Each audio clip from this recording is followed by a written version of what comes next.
ನಮಸ್ಕಾರ ಫ್ರೆಂಡ್ಸ್, ನಾನು ಶ್ವೇತಾ ರಾಜೇಂದ್ರನ್ ಮಾತಾಡ್ತಾ ಇರೋದು ಲಕ್ಷ್ಮಿತಾ ರಾಯರ್ ಮಗಳು ಕನ್ನಡ ಯೂಟ್ಯೂಬ್ ಚಾನಲ್ಗೆ ತಮ್ಮೆಲ್ಲರಿಗೂ ಆತ್ಮೀಯವಾದ ಸ್ವಾಗತ. ಸ್ನೇಹಿತರೆ, ನಾನಿವತ್ತೊಂದು ಮುಖ್ಯವಾದದ್ದು ಒಂದು ಮಾಹಿತಿ ಕೊಡ್ತಾ ಇದ್ದೀನಿ. ಅದು ಯಾವುದಪ್ಪ ಅಂತಂದರೆ, ಹೊಸ ವರ್ಷ ಇನ್ನೇನು ಬರ್ತಾ ಇದೆ ಸ್ನೇಹಿತರೆ.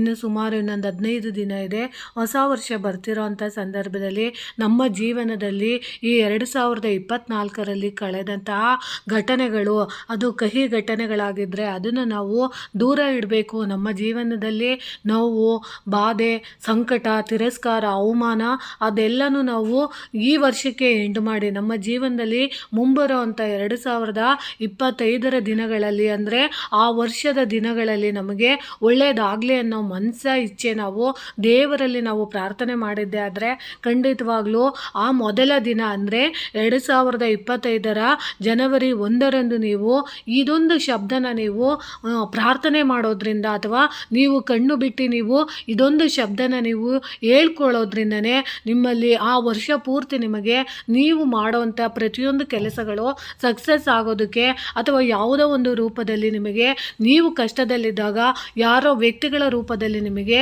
ಸಹಾಯ ಆಗೋವಂಥದ್ದು ಇರ್ಬೋದು.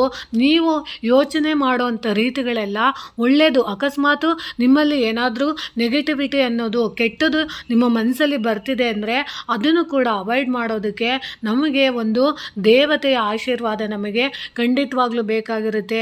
ಭೂಮಿ ಅನ್ನೋದು ಹೇಗೆ ನಾವು ಒಂದು ಪ್ರಕೃತಿ ದೇವತೆಗೆ ನಾವು ಹೋಲಿಸ್ತೀವೋ ಅದೇ ರೀತಿಯೇ ನಮಗೆ ಆಕಾಶ ಅನ್ನೋದು ಕೂಡ ನಾವು ವಿಶ್ವದಲ್ಲಿರುವಂಥ ದೇವತೆಗಳಲ್ಲಿ ನಾವು ಪ್ರಾರ್ಥನೆ ಮಾಡಿದಾಗ ಖಂಡಿತವಾಗ್ಲೂ ನಮಗೆ ಆ ದೇವತೆಗಳ ಅನುಗ್ರಹದಿಂದ ನಾವು ಅಂದ್ಕೊಂಡಿರೋಂಥ ಕೆಲಸ ಕಾರ್ಯಗಳೆಲ್ಲ ಅಭಿವೃದ್ಧಿ ಆಗೋದಕ್ಕೆ ಇದೊಂದು ಶಬ್ದ ನಮಗೆ ಅವತ್ತಿನ ದಿನ ನಮಗೆ ಸಹಾಯ ಮಾಡುತ್ತೆ. ಯಾಕಂದರೆ ನಾವು ಯಾಕೆ ಅದೊಂದೇ ಶಬ್ದನ ನಾವು ಅವತ್ತಿನ ದಿನ ನಾವು ಪ್ರಾರ್ಥನೆ ಮಾಡಬೇಕು ಅಂದರೆ, ಈ ಜಗತ್ತು ಅನ್ನೋದು ಒಂದು ತಾಯಿಯ ಮಡಿಲಿದ್ದಂಗೆ. ಆ ತಾಯಿಯ ಮಡಿಲಲ್ಲಿ ನಾವು ವಾಸಿಸುತ್ತಾ ಇರುವಂಥ ಮಕ್ಕಳಾಗಿರ್ತೇವೆ.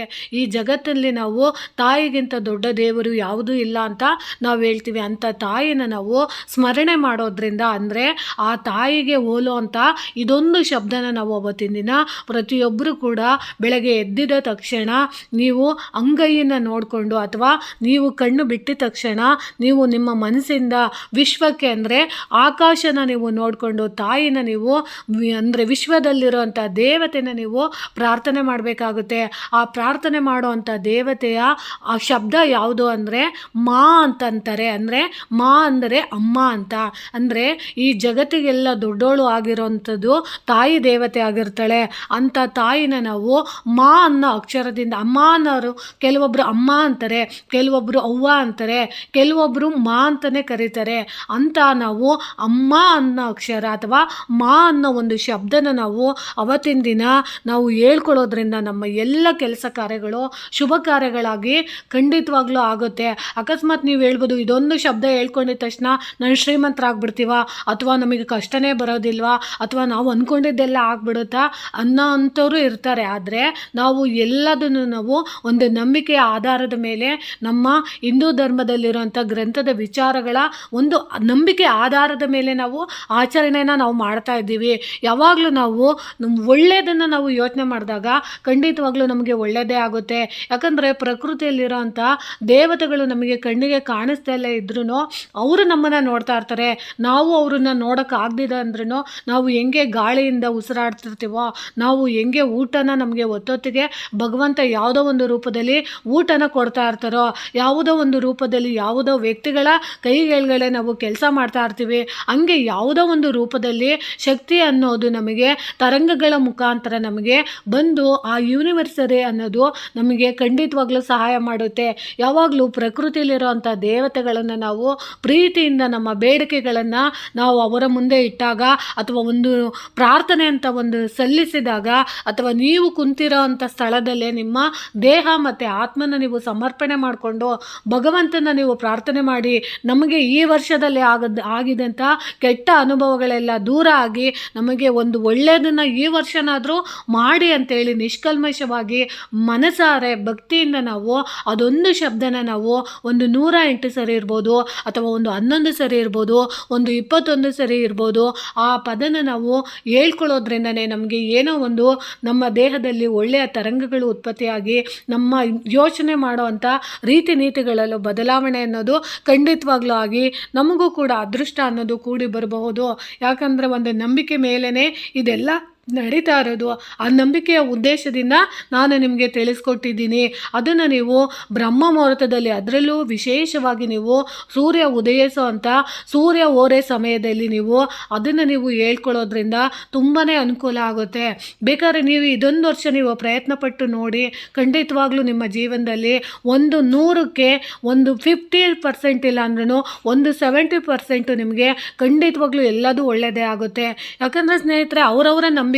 ಕೆಲವೊಬ್ರು ಕೆಟ್ಟದಾಗಿದ ತಕ್ಷಣ ನೀವು ಹೇಳ್ಬಿಟ್ಟಿದ್ರಿ, ನೀವು ಅದೊಂದು ಶಬ್ದ ಹೇಳಿದ ತಕ್ಷಣ ನಮ್ಮ ಮನೇಲಿ ಒಳ್ಳೇದಾಗುತ್ತೆ ಅಂತ ಹೇಳಿದ್ರಿ, ನಮ್ಮ ಜೀವನ ಒಳ್ಳೇದಾಗ್ಬಿಡುತ್ತೆ ಅಂತ ಹೇಳಿದ್ರಿ, ಆದರೆ ನನಗೆ ಕೆಟ್ಟದಾಗಿದೆ ಅಂತಂದರೆ ನೋಡಿ, ಹೇಳೋದಕ್ಕೆ ನಾವು ಒಂದು ವಿಚಾರನ ಹೇಳ್ಬೋದೇ ಹೊರತು ಭಗವಂತ ನಾವಾಗಕ್ಕಿಲ್ಲ.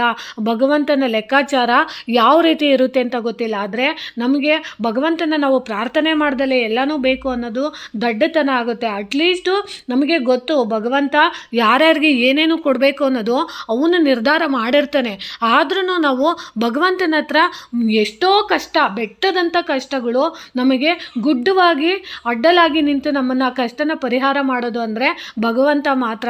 ಯಾವುದೋ ಒಂದು ರೂಪದಲ್ಲಿ ನಮಗೆ ಸಾವು ಬರ್ಬೋದು, ಅಥವಾ ಸಂಕಟಗಳು ಬರ್ಬೋದು, ನೋವುಗಳು ಬರ್ಬೋದು, ಅವಮಾನಗಳು ಬರ್ಬೋದು. ಅಂಥದ್ದನ್ನೆಲ್ಲ ಜಾಸ್ತಿ ಆಗೋದಕ್ಕಿಂತ ಕಡಿಮೆ ಪ್ರಮಾಣದಲ್ಲಿ ಆಗಿ ನಮ್ಮನ್ನು ಬಚಾವ್ ಮಾಡೋವಂಥ ಶಕ್ತಿ ಇರೋದು ನಮಗೆ ವಿಶ್ವದಲ್ಲಿರೋಂಥ ದೇವತೆಗಳು, ಅದರಲ್ಲೂ ಹೆಣ್ಣು ದೇವತೆಗಳು, ಅದರಲ್ಲೂ ನಮ್ಮ ಕುಲ ದೇವತೆ ಇರ್ಬೋದು, ಇಷ್ಟ ದೇವತೆ ಇರ್ಬೋದು, ನಮ್ಮ ಗ್ರಾಮ ದೇವತೆ ಇರ್ಬೋದು, ಎಲ್ಲ ದೇವತೆಗಳನ್ನು ನಾವು ಅಮ್ಮ ಅಂತಲೇ ಕರೆಯೋದು.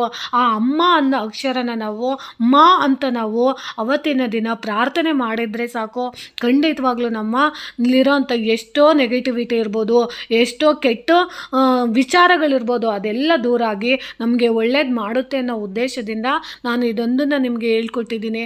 ಖಂಡಿತವಾಗ್ಲೂ ಪ್ರತಿಯೊಬ್ಬರು ಕೂಡ ನ್ಯೂ ಇಯರ್ ದಿನ ಅಂದರೆ ಹೊಸ ವರ್ಷದ ಮೊದಲ ದಿನ ನೀವು ನಿಮ್ಮ ತಾಯಿದೀರಿಗೆ ನೀವು ನಮಸ್ಕಾರ ಮಾಡ್ಕೊಳ್ಳಿ.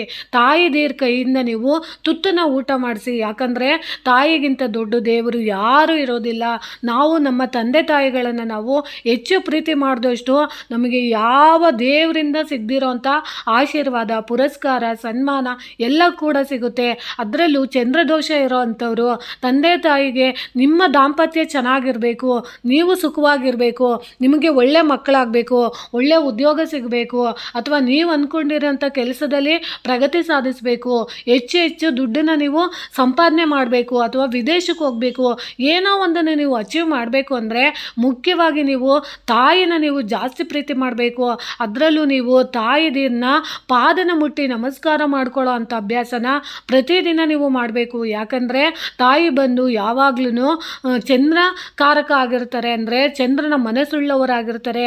ಅಂಥ ತಾಯಿನ ನಾವು ಯಾವಾಗಲೂ ಅವರ ಹೆಬ್ಬೆರಳನ್ನು ಮುಟ್ಟಿ ನಮಸ್ಕಾರ ಮಾಡ್ಕೊಳ್ಳೋದ್ರಿಂದ, ಅಂದರೆ ಯಾವಾಗ್ಲೂ ನಮ್ಮ ಎರಡೂ ಕೈಗಳನ್ನು ನಾವು ತಾಯಿಯ ಪಾದನ ಸ್ಪರ್ಶ ಮಾಡಿ ನಾವು ಅವರನ್ನು ಮುಟ್ಟಿ ನಮಸ್ಕಾರ ಮಾಡ್ಕೊಳ್ಳೋದ್ರಿಂದ ನಾವು ಮಾಡಿರೋಂಥ ಎಂಥದ್ದೇ ದೋಷಗಳಾಗಿರಲಿ, ಎಂಥದ್ದೇ ಕೊಲೆ ಮಾಡಿರಲಿ, ಎಂಥದ್ದೇ ಕಂಟಕಗಳಿರಲಿ, ನಮಗೆ ಎಂಥದ್ದೇ ಇದ್ದರೂ ಕೂಡ ಅದನ್ನೆಲ್ಲ ನಿವಾರಣೆ ಮಾಡಿಸೋವಂಥ ಶಕ್ತಿ ತಮ್ಮ ತಾಯಿ ಎತ್ತಿದಂತಹ ತಾಯಿ ಪಾದಕ್ಕೆ ಇರುತ್ತೆ. ಅಂಥ ಪಾದನ ನಾವು ಮುಟ್ಟಿ ಪ್ರತಿದಿನ ನಮಸ್ಕಾರ ಮಾಡಿಕೊಂಡು, ನಾವು ಪ್ರತಿದಿನ ನಮ್ಮ ತಾಯಿಗೆ ಏನನ್ನೂ ಕೊಡ್ಸೋಕ್ಕಾಗಲಿಲ್ಲ ಅಂದರೂ ಒಂದು ಹಬ್ಬ ಹರಿದಿನ ಅವ್ರಿಗೆ ಇಷ್ಟ ಆಗೋವಂಥದ್ದು ಒಂದು ಸಿಹಿನ ತೊಗೊಂಡೋಗಿ ಕೊಡೋವಂಥದ್ದು ಇರ್ಬೋದು, ಒಂದು ಒಳ್ಳೆಯ ಬಟ್ಟೆನ ಕೊಡಿಸೋವಂಥದ್ದು ಇರ್ಬೋದು, ಅಥವಾ ಒಂದು ಒಳ್ಳೆಯ ಹೂವನ್ನ ಕೊಡಿಸೋವಂಥದ್ದು ಇರ್ಬೋದು.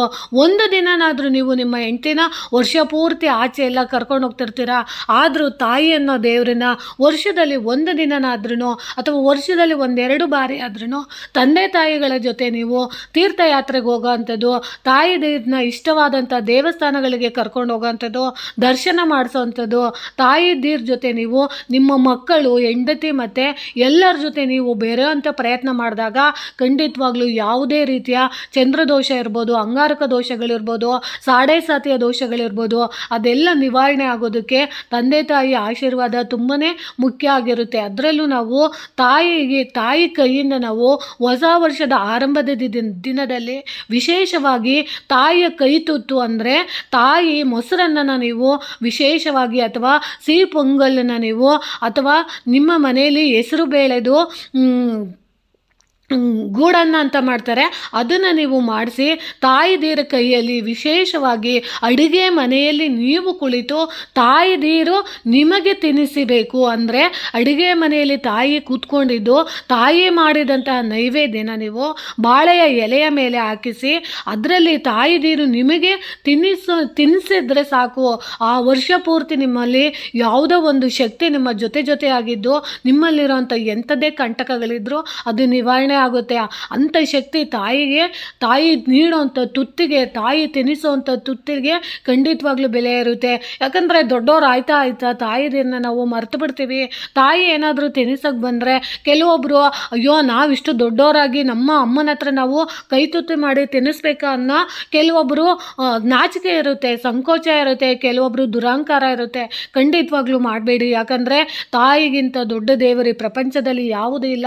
ನಮ್ಮಲ್ಲಿ ಏನಾದರೂ ಒಂದು ಕೆಟ್ಟದ್ದು ನಮಗೆ ಆಗಬೇಕು ಅಂತ ಕೆಟ್ಟದ್ದು ಆಗ್ತಿದೆ ಅಂದರೆ ಅದನ್ನು ತಡೆಯೋ ಶಕ್ತಿ ತಾಯಿಗಿರುತ್ತೆ.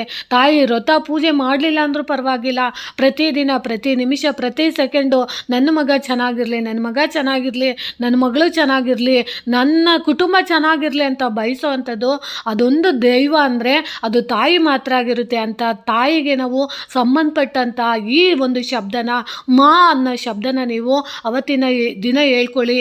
ತಾಯಿನ ನೀವು ಪ್ರೀತಿಸಿ, ತಾಯಿಗೆ ಗೌರವ ಕೊಡಿ. ತಾಯಿಯಿಂದ ನೀವು ಒಳ್ಳೇದಾಗಲಿ ಅಂತ ನೀವು ಅನ್ನಿಸ್ಕೊಂಬಿಟ್ರೆ ಸಾಕು, ಆ ವರ್ಷ ಪೂರ್ತಿ ನೀವು ತುಂಬ ಸಂತೋಷವಾಗಿರ್ತೀರ. ಬೇಕಾದರೆ ನೀವು ಅಬ್ಸರ್ವ್ ಮಾಡಿ, ಈ ವರ್ಷದಲ್ಲಿ ನಿಮ್ಮ ತಾಯಿನ ಯಾವುದಾದ್ರೂ ಒಂದು ದೇವಸ್ಥಾನಕ್ಕೆ ಕರ್ಕೊಂಡೋಗಿ ಅವರ ಕೈಯಾರೆ ಮಾಡಿಸಿದಂಥ ಅದು ಯಾವುದೇ ಊಟ ಇರ್ಬೋದು ನೋಡಿ. ಕೆಲವೊಬ್ಬರು ಮನೆಯಲ್ಲಿ ಕಾಸ್ಟ್ಲಿ ಊಟ ಇರುತ್ತೆ, ಕೆಲವೊಬ್ಬರು ಮನೆಯಲ್ಲಿ ಗಂಜಿ ಇರುತ್ತೆ. ಆ ಗಂಜಿನೇ ಆದ್ರೂ ಅವತ್ತಿನ ದಿನ ನೀವು ನಿಮ್ಮ ತಾಯಿ ಕೈಯಾರೆ ನೀವು ನಿಮ್ಮ ತಾಯಿಯಿಂದ ನೀವು ಈಸ್ಕೊಂಡು ಕುಡ್ದಿದ್ದೇ ಆದರೆ ಖಂಡಿತವಾಗ್ಲೂ ಅದು ಕೂಡ ಅಮೃತವಾಗಿ ನಮಗೆ ಪರಿಣಮಿಸುತ್ತೆ. ಅಂಥ ಶಕ್ತಿ ಇರೋವಂಥ ತಾಯಿನ ನೀವು ಅವತ್ತಿನ ದಿನ, ಶಕ್ತಿ ಇರೋವಂಥ ದೇವತೆಗಳು ಅಂದರೆ ನಮ್ಮ ಗೊತ್ತಿಲ್ಲ, ನಮ್ಗೆ ಇಂಥದ್ದೇ ದೈವ ಅಂತ ನಾವು ಇಷ್ಟಪಡ್ತೀವಿ ಅಂತಲ್ಲ, ನಿಮಗೆ ಯಾವ ಹೆಸರಿಂದ ಕರಿತೀವಿ ಅಂದರೆ ಮಾ ಅನ್ನೋ ಅಕ್ಷರದಿಂದ ನಾವು ಅಮ್ಮ ಅಂತ ಕರಿತೀವಲ್ವ, ಆ ಶಬ್ದನ ನೀವು ಹೇಳ್ಕೊಂಡು ತಾಯಿನ ನೀವು ಪ್ರಾರ್ಥನೆ ಮಾಡಿದ್ದೆ ಆದರೆ ಸಾಕು ಸ್ನೇಹಿತರೆ, ಖಂಡಿತವಾಗ್ಲೂ ನಮಗೆಲ್ಲ ಒಳ್ಳೆಯದಾಗುತ್ತೆ. ಯಾಕಂದರೆ ಅವತ್ತಿನ ದಿನ ಹೊಸ ವರ್ಷ ಅಂತ ಅಂದರೆ ನಮ್ಮ ಜೀವನದಲ್ಲಿ ಹೊಸದು ನಮ್ಮ ಪದ್ಧತಿಗಳ ಪ್ರಕಾರ ನಾವು ಹೊಸ ವರ್ಷನ ಆಚರಣೆ ಮಾಡೋದಿಲ್ಲ. ಆದರೆ ಅದೊಂದು ಸಂಖ್ಯಾಶಾಸ್ತ್ರ ಅಥವಾ ಯಾವುದೋ ಒಂದು ಮೂಢನಂಬಿಕೆನ ಅಥವಾ ಯಾವುದೋ ಒಂದು ನಂಬಿಕೆ ಮೇಲೆ ಏನೋ ಒಂದು ಹೊಸದಾಗಿ ಆಚರಣೆ ಮಾಡುವಂಥ ಆ ದಿನದಲ್ಲಿ ಎಲ್ಲರೂ ಆಚರಣೆ ಮಾಡ್ತಿರೋಂಥ ಸಂದರ್ಭದಲ್ಲಿ ನಾವು ಅದನ್ನು ಉಪಯೋಗ ಮಾಡ್ಕೊಬೋದು ಅನ್ನೋ ಉದ್ದೇಶದಿಂದ ನಾನು ನಿಮಗೆ ತಿಳಿಸ್ಕೊಟ್ಟಿದ್ದೀನಿ. ಖಂಡಿತವಾಗ್ಲೂ ತಾಯಿದೀರ ಆಶೀರ್ವಾದ ಪಡೀರಿ. ತಾಯಿದೀರನ್ನ ನೀವು ಎಷ್ಟು ಸಂತೋಷವಾಗಿ ಇಟ್ಟಿರ್ತೀರೋ ಅಷ್ಟು ಆ ಮನೆ ಸಮೃದ್ಧಿ ಆಗಿರುತ್ತೆ, ಯಾವಾಗಲೂ ನಂದಗೋಕುಲ ಆಗಿರುತ್ತೆ. ತಾಯಿಗಿಂತ ದೊಡ್ಡ ದೇವರು ಯಾರೂ ಇಲ್ಲ ಅಂತ ತಿಳಿಸ್ಕೊಟ್ಟಿದ್ದೀನಿ ಸ್ನೇಹಿತರೆ. ಈ ಮಾಹಿತಿ ಇಷ್ಟ ಆಗಿದ್ದರೆ ದಯವಿಟ್ಟು ನನ್ನ ಚಾನಲ್ನ ಸಬ್ಸ್ಕ್ರೈಬ್ ಮಾಡ್ಕೊಂಡು ನೋಡಿ, ಹೆಚ್ಚೆಚ್ಚು ವಿಡಿಯೋನ ಶೇರ್ ಮಾಡಿ ಮತ್ತು ಲೈಕ್ ಮಾಡಿ. ಹೊಸದಾಗಿ ಯಾರಾದರೂ ನೋಡ್ತಿದ್ರೆ ದಯವಿಟ್ಟು ನನ್ನ ಚಾನಲ್ನ ಸಬ್ಸ್ಕ್ರೈಬ್ ಮಾಡ್ಕೊಂಡು ನೋಡಿ ಅಂತ ತಿಳಿಸ್ತೀನಿ. ಪ್ರೀತಿಯ ಧನ್ಯವಾದಗಳು ಸ್ನೇಹಿತರೆ.